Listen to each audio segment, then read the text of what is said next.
Սընթերցում եմ Աստծո խոսքից, որ ասում է, եթե Աստված իմ կողքն է, ով կարող է ինձ հակառակվի։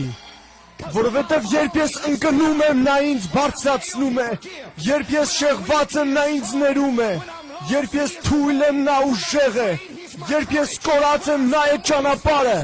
վախի մեջ նա է ինձ հաստատում, տկարության մեջ նա է ինձ զորացնում, երբ վիրավորված եմ, նա բժշկում է ինձ, երբ կոտրված եմ, նա հաստատում է ինձ, երբ կույր եմ, նա առաջնորդում է ինձ, երբ սոված եմ, նա է ինձ կերակրում, երբ դատի առաջ եմ, նա է ինձ արդարացնում,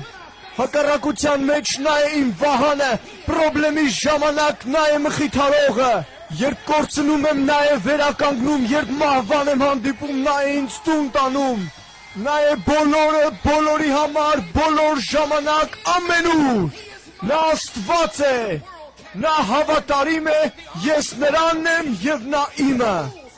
աշխարհը չի կարող հասկանալ նրան, բանակները չեն կարող հաղթեն նրան, դպրոցները չեն կարող մեկնաբանեն իրեն, առաջնորդները մերժել են իրեն, մարդիկ չկարողացան պահեն իրեն, Հերովդեսը չկարողացավ կործանի իրեն, Հիտլերը չկարողացավ լռեցնի իրեն, նոր սերունդը չի կարող փոխարինի իրեն, և Օպրա Վինֆրին չի կարող մեկնաբանի իրեն։ Նա է լույսը, կյանքը, ճանապարհը, նա է թագավորների թագավորը,